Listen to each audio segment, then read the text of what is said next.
and then I'll give you the number for Volar. So you hit test, and you call this number, and then.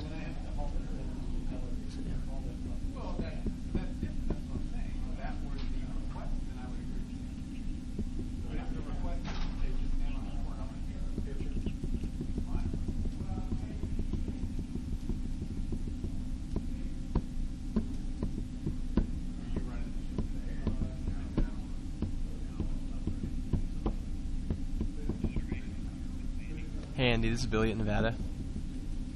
Hey, we just went into test mode for our press conference. I was wondering if you could take a look at it and see if our audio's good and everything's coming through okay.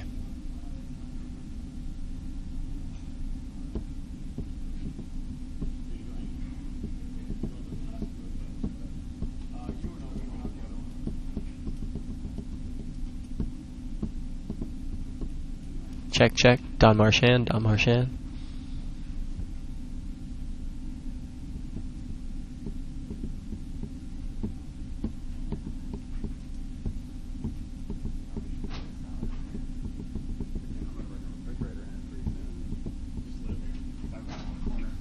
You've got it, and the audio's good and everything? Okay, cool. We'll leave that in test mode until we go live then. Okay, thank you. Bye.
We good?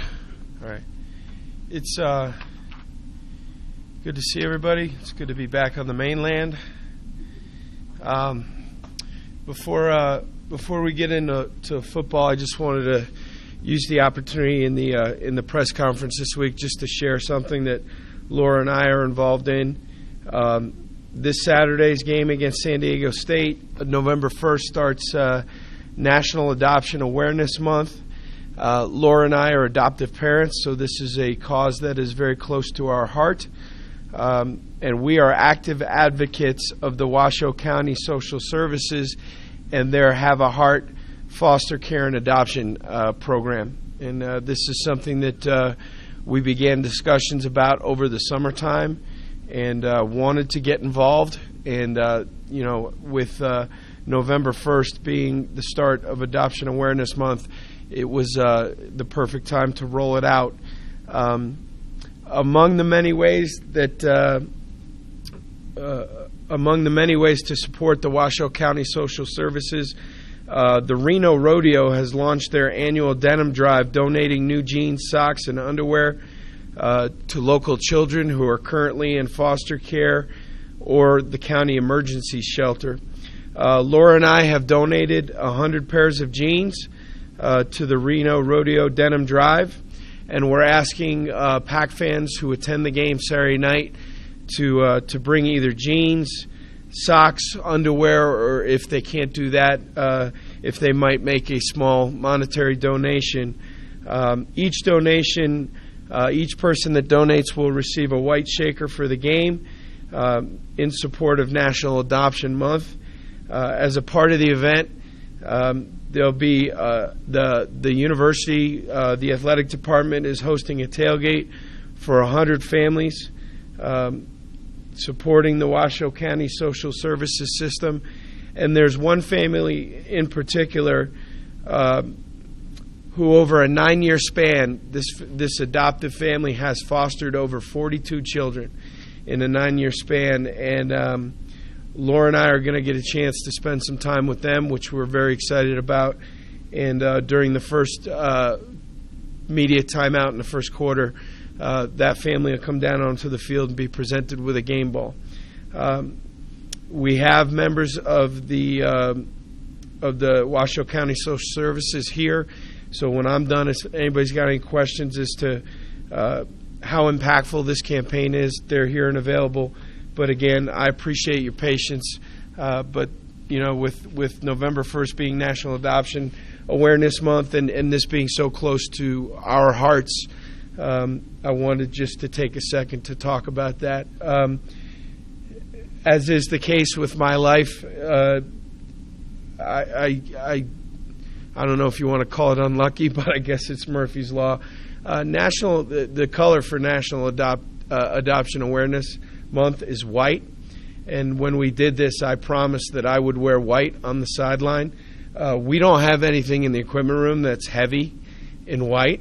We have windbreakers, so it'll be 30 degrees, and I will be out there in a windbreaker. But I promised that I would wear white, so I'm wearing white.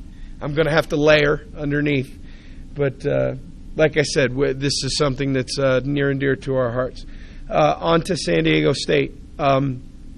Obviously a very big game. In my opinion, the most physical opponent that we're going to play this year on both sides in all three phases. It's going to be a big challenge. We're coming off a long road trip. They're coming off a bye week. That does not work in our favor, but we are playing at home, so I think that helps our cause a little bit. Offensively, the first two things that jump out at you are 227 yards per game rushing and 5.8 a carry. Donnell Pumphrey, 141 yards a game, and in my opinion, one of the most electric players in our league. He last year was just a little fast guy that they had to get creative to find ways to get him the ball. This year he is a much more polished running back. You're seeing him make people miss. You're seeing him squirt out of tackles and running through tight spaces as opposed to simply just running away from people. He's going to present a monumental challenge for us. They've got the quarterback back, Kaler, the senior. They were not the same without him. I mean, the Fresno State game, they did not look the same offensively when he wasn't out there.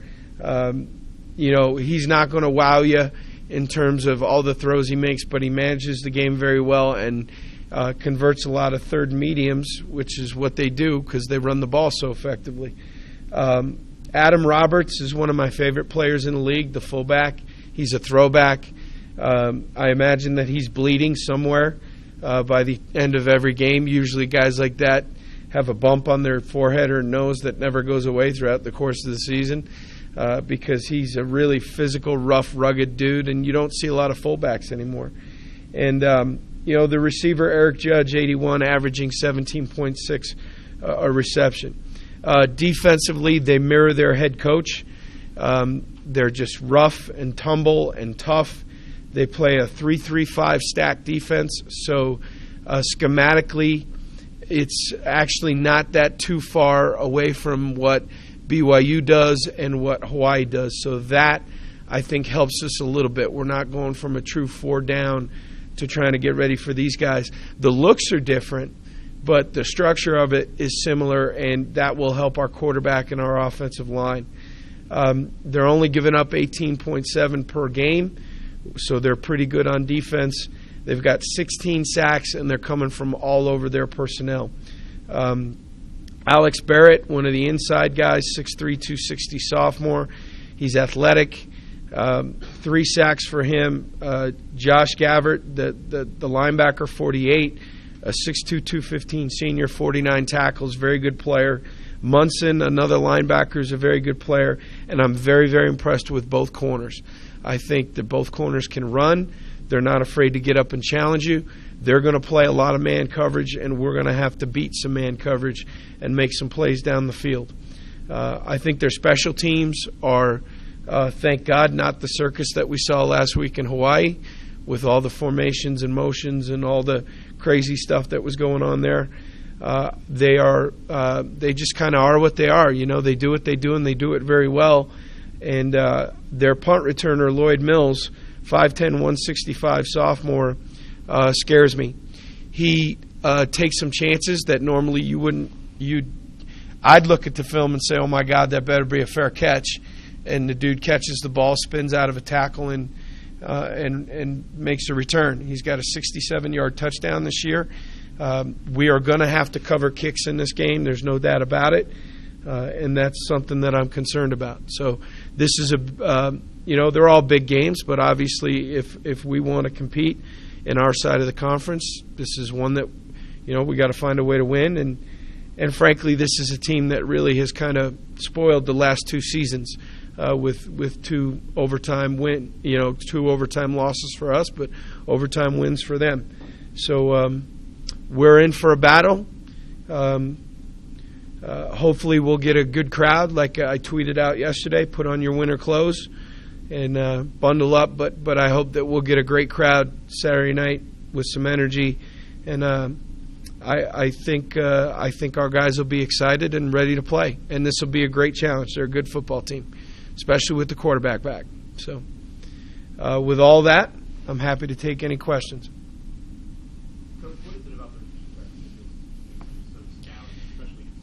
They're relentless. I mean, it's not. They're not like BYU where you look at it and say, "Oh gosh, there's a 6'6", 260-pound backer." I mean, they're not that way, but they're because the 3-3 stack enables them to be very, very aggressive and come from all different angles, and I think that kind of gives people some issues. And I think the fact that they have 2 corners that can cover, and it allows them to do a lot of stuff. I mean, you can pressure when you trust that your corners can cover people. And frankly, their head coach is a defensive-minded guy. I don't know if he calls it anymore. I know he did at one point, but that's his MO. I mean, that's Rocky's deal. Rocky wants to play great defense and run the ball. This is the Stanford of the Mountain West. They don't care if they beat you 17-14. They want to run the ball. They want to beat you up on both sides of the line of scrimmage. They're not interested in it being a track meet. They're not trying to run 110 plays. I mean, they on average run 66 plays a game compared to the 102 that we defended at BYU. I mean, they're not going to beat you by out-scheming you. They're going to beat you because they want to physically take a toll on you in those runs in the first and second quarter that you're stopping for 3.5. They're hoping that by the time you get to the fourth quarter, those runs are gaining 6, 6.5. So I have a lot of respect for Coach Long and his staff. I mean, they are who they are. They don't pretend to be something that they're not, and they're very successful doing it. Does Rocky kind of have a mystery factor about him? I don't know if that's the right word. I would not use the word mystery when describing Rocky. Yeah, Rocky is... I mean, if you've ever spoken to him, Rocky is who he is, and there's no secrets about it. What makes him so good at coaching defense? He's a brilliant coach, but it's not. it's not smoke and mirrors. It's getting them to play. I mean, they reflect his demeanor, and that is, take no prisoners, not afraid of anybody. We'll go mix it up. I mean, they coach toughness, and you see it on film.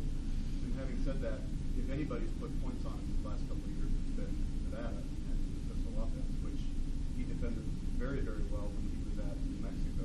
What's the difference in these last couple of years? Why did he get been able to score? Oh, I don't know if I can point a single thing at it. To be honest with you, I'm not sure that I can, other than I know our quarterback played well last year. I can't speak to the year before because I wasn't here. We made plays on some deep balls that you would say are 50-50 balls, right? I mean, you throw it up and the corner's there, the wideout's there, and somebody's going to make a play. Last year we made a good amount of plays on those 50-50 balls. Other than that, I think the fact that the pistol and our flexibility to both run and throw out of the same formations and not have to show our hand by how we line up, I think works in our favor a little bit. But this will be a good matchup. I mean, we're playing well offensively the last couple of weeks. We're scoring points, and they're stopping people. So it's going to be a good matchup. Given the fact that they come from so many angles defensively, they bring so many different people, do you think that they're concerned about your dual tight end kind of situation and how you can use that to... I can't speak to what they're concerned about. That would be... I'd be venturing a guess, and that's not wise to do. I mean, I don't know what they're concerned about when they're looking at us. Like I said, when you talk about the 3-3-5 and the fact that they can come from all the different angles, I think the one thing that does work in our favor is that BYU and Hawaii were essentially structured the same way. The pressures won't be the same, but the thought of, when we run a gap pass protection, we're not blocking a man, we're responsible for a gap. The last 2 weeks we've been saying, fellas, if there's nothing there pre-snap, you better keep your eyes up and in your gap because something will eventually end up showing there. That's just the nature of these kind of defenses, and that theme does not change this week. So I do think it is advantageous that we're getting 3 of these defenses in a row. So, as opposed to Washington State that is a straight 4-3 and you're used to dealing with 4-man fronts and you're structured that way, and all of a sudden it becomes a very dramatic change. I don't think that that's the case this week. I think they're not as big as the last 2 fronts we've seen, but they're more athletic. I mean, their 3 down guys are athletes, and when 47 Galea is really kind of the joker. He's the guy that when they're playing a true out front, he's a linebacker, but when they want to kick into an even front, he becomes the defensive end pass rusher, and he's got some juice too. So I had nothing to do with it. I don't know. I don't know. Can you explain the difference in stopping the run against them or trying to, as opposed to maybe Boise State or Colorado State, some different challenging teams to stop the run before? Yeah, I mean, they are really, I think comparing them to Stanford is a fair comparison. You're going to see 2 tight ends and a fullback on the field with only 1 wideout, with what we would call 22 personnel, 2 tights and 2 backs. And that's rare in the Mountain West. When do you see that? Even, Boise doesn't do that. Boise will get into some 3 tight end stuff, but not with a fullback. So, yeah, they're a little bit unusual in the sense that you're going to see power and counter and you're going to see ISO. I mean, real kind of old school football that you don't see very often in our league anymore.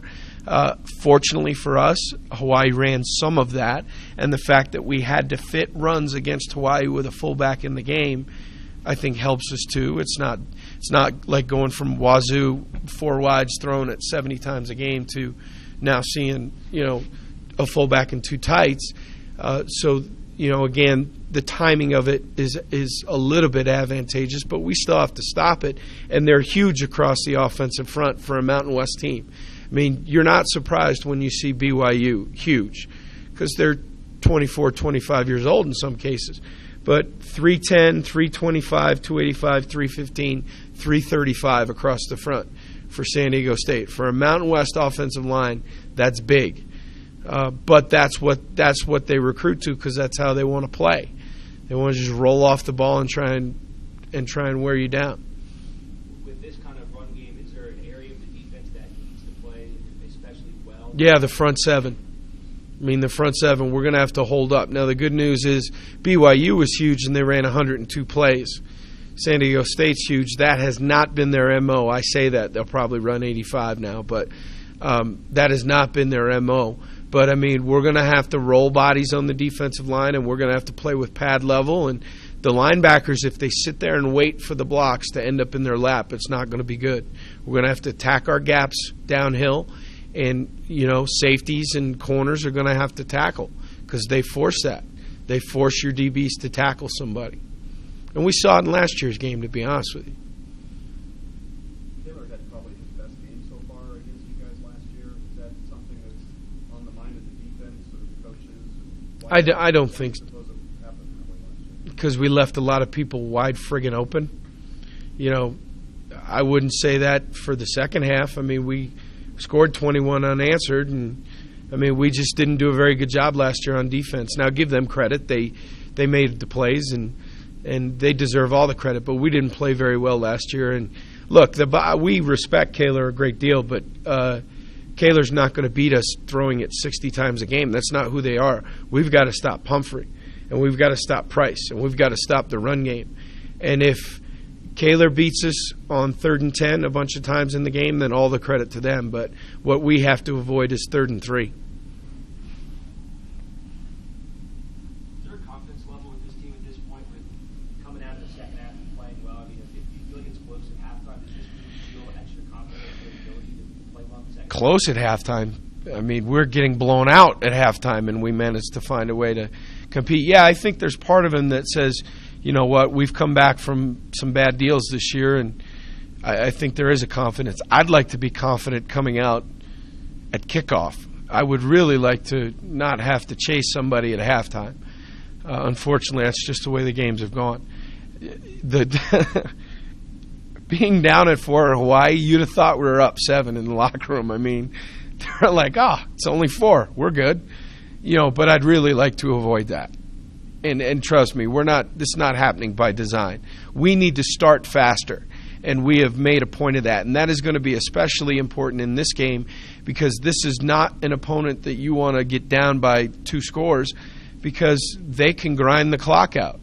You know, they can take a possession or 2 away from you by just simply grinding you down.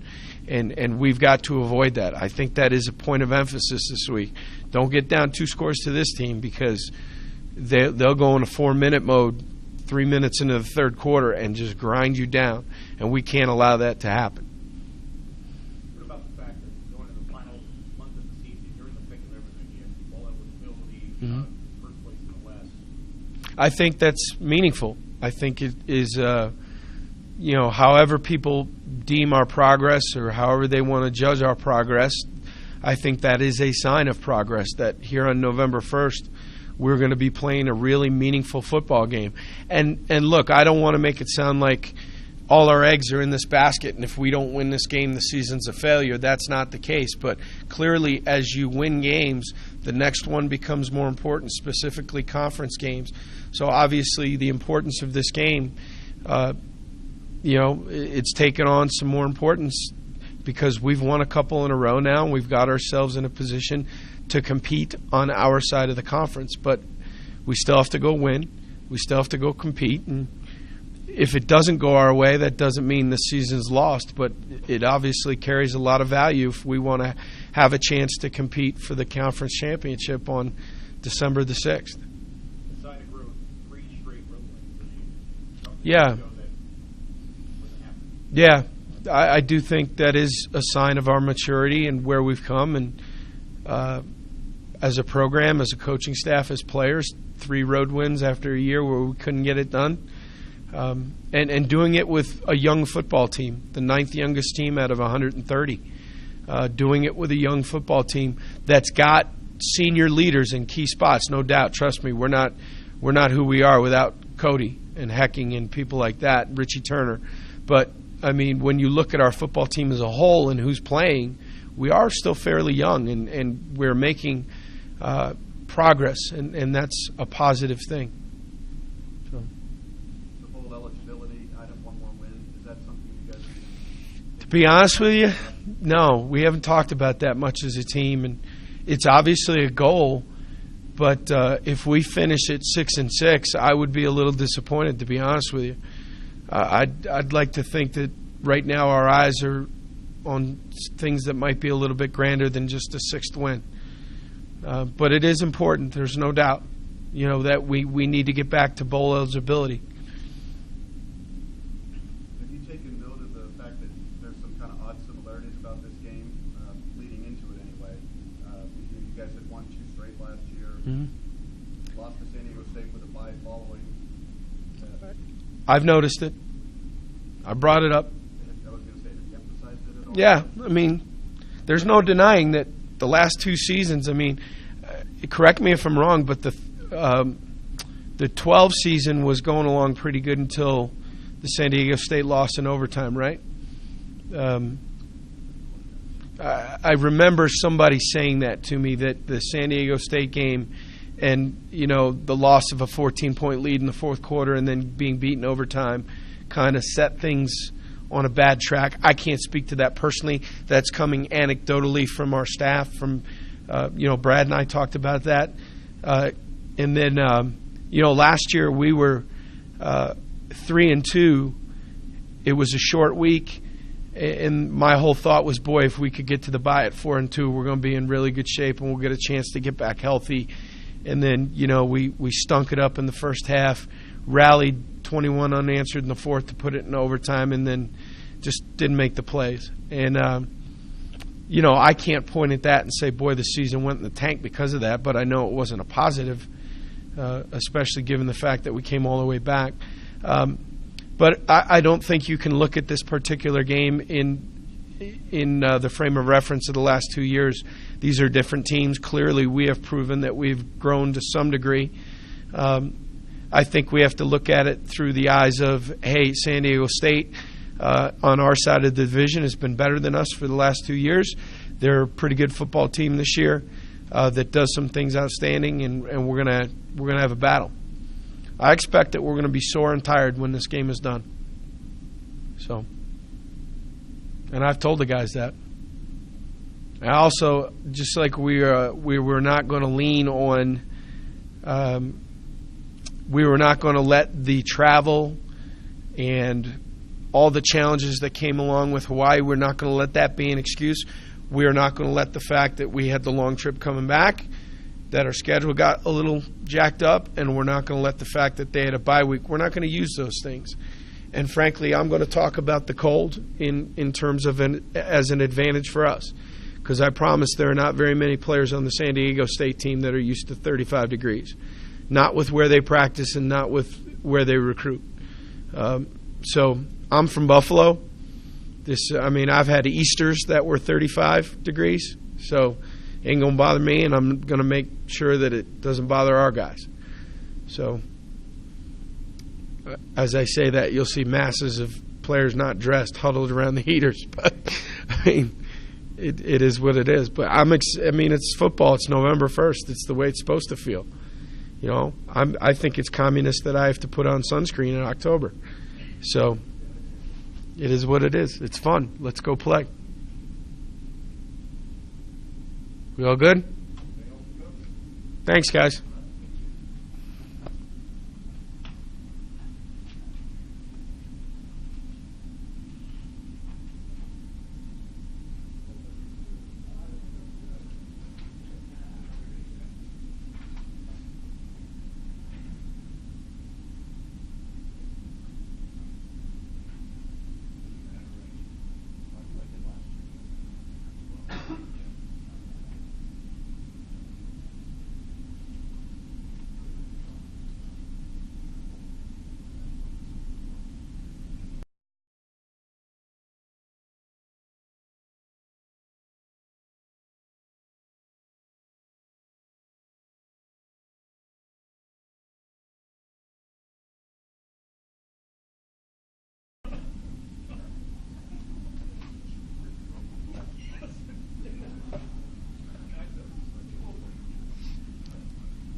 fresh off their third road win in a row. How far has this team come?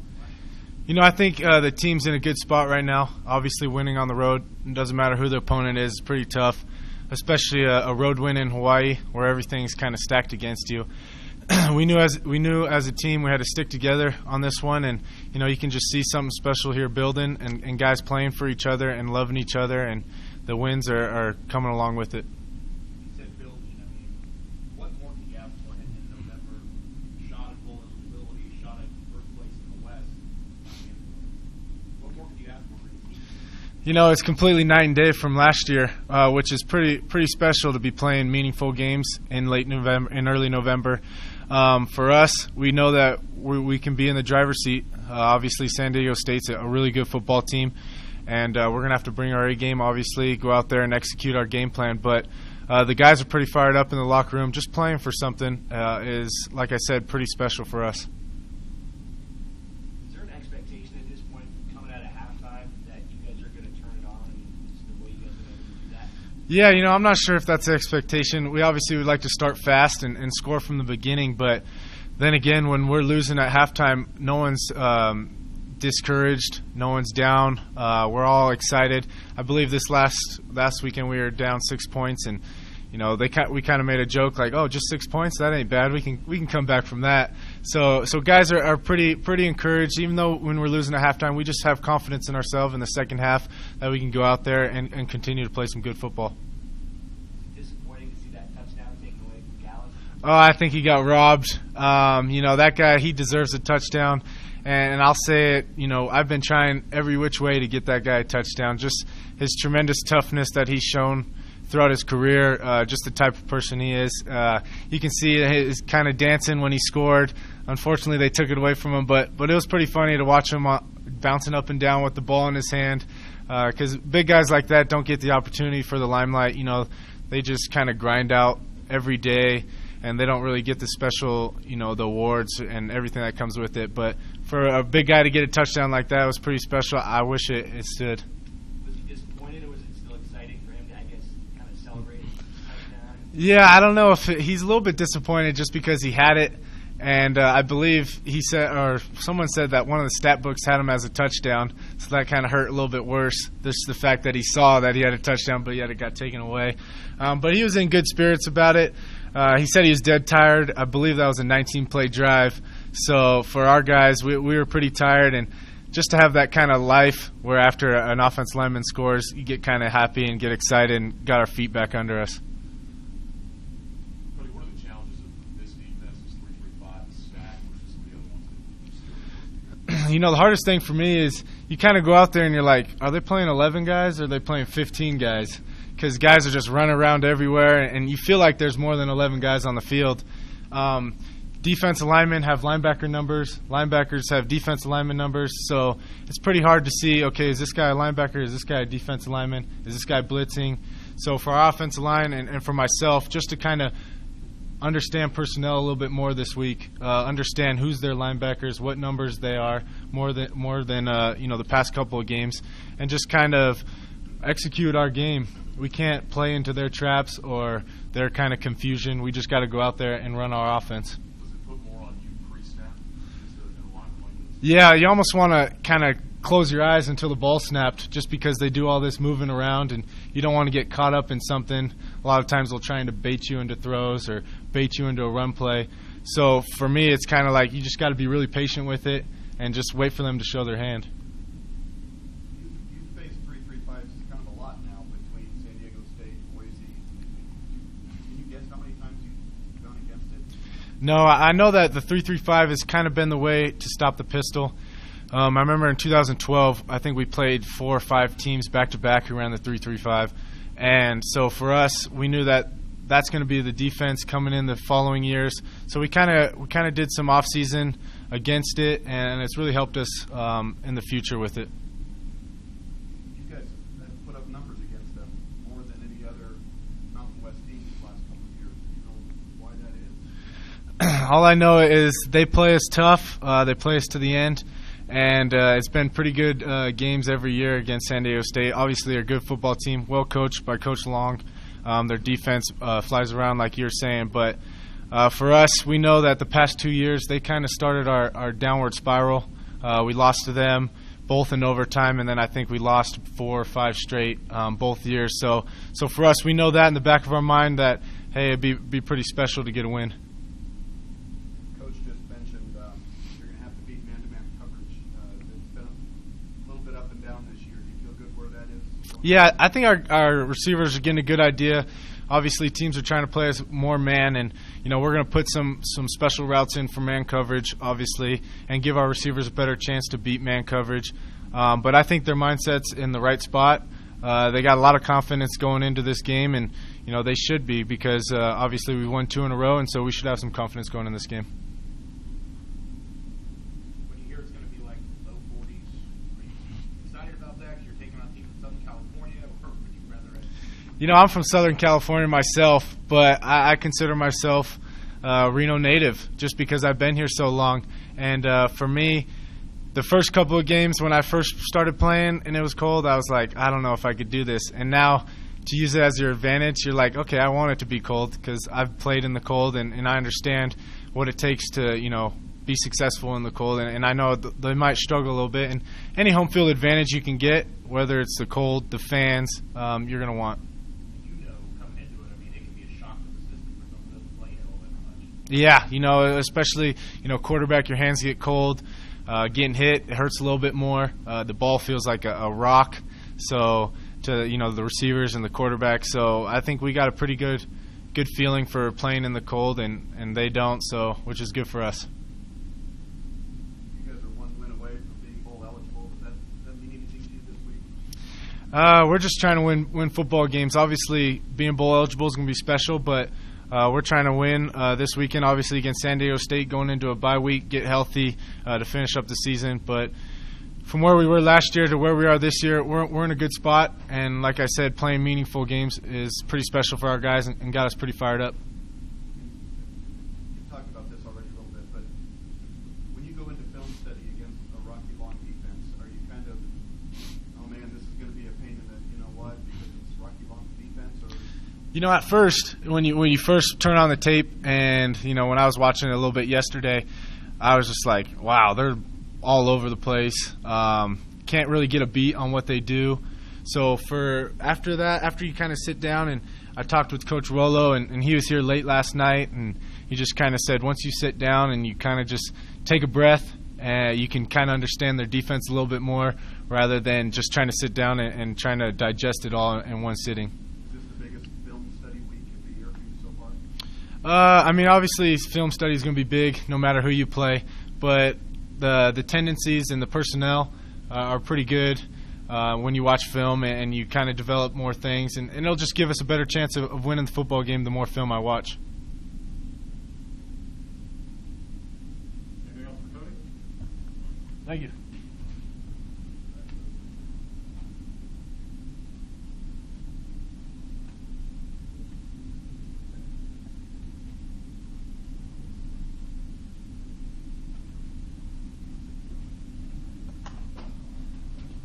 Questions for Duran Workman?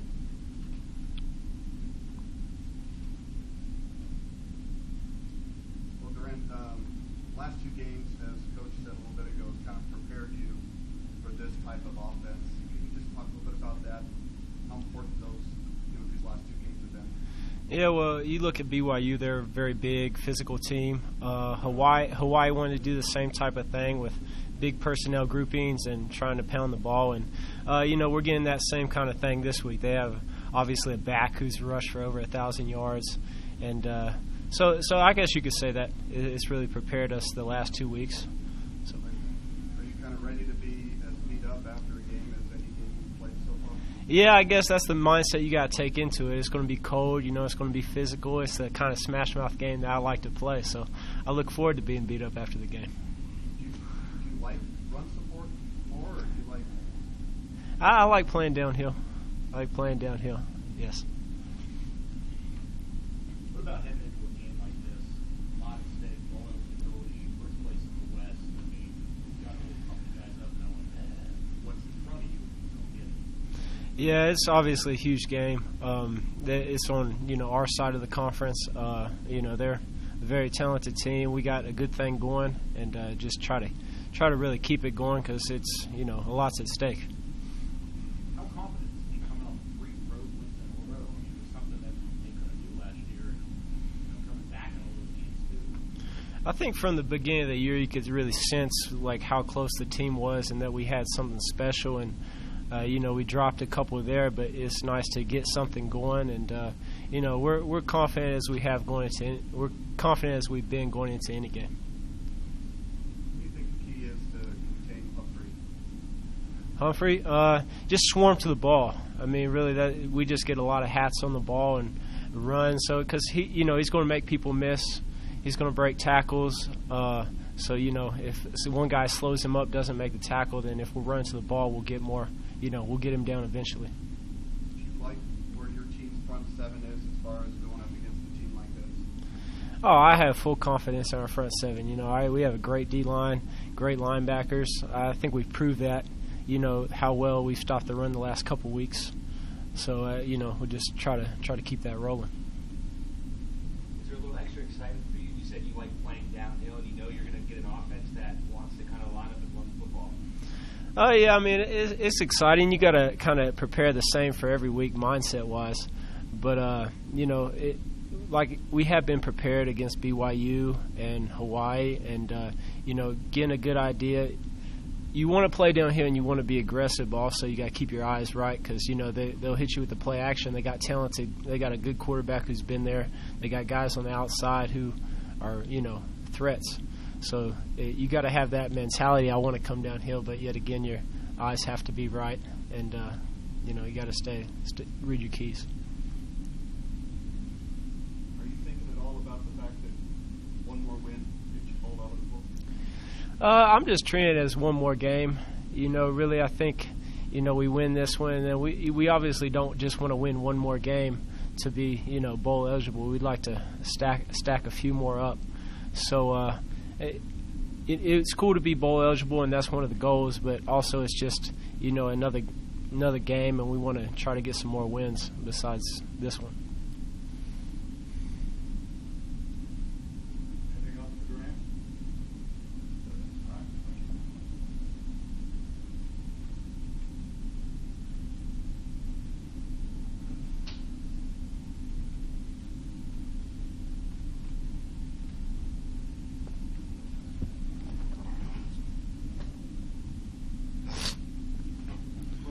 All right.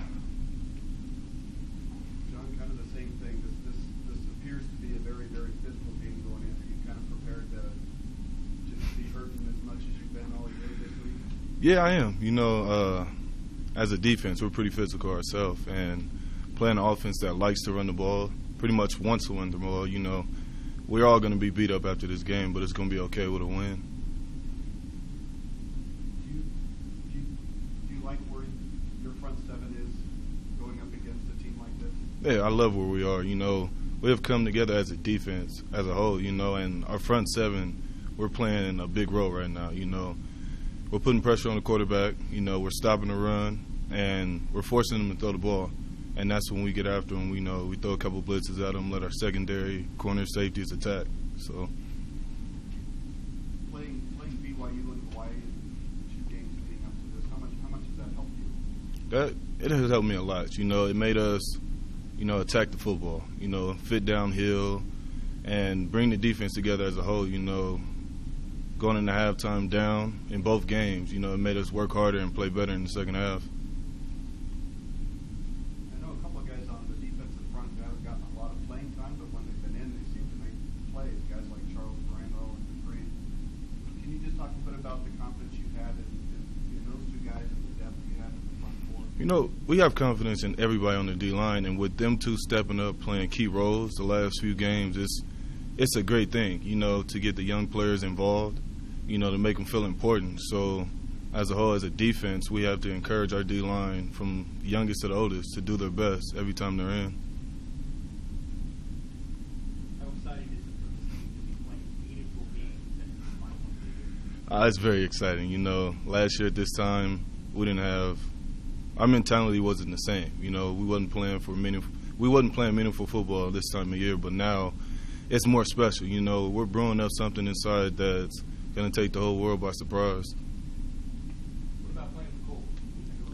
Actually, I love the cold. You know, I mean, I'm from SoCal, but I always loved the idea of snow. So when I got out here, it was just, it's an awesome feeling, having a home field advantage, you know, playing people from SoCal who don't really see the snow.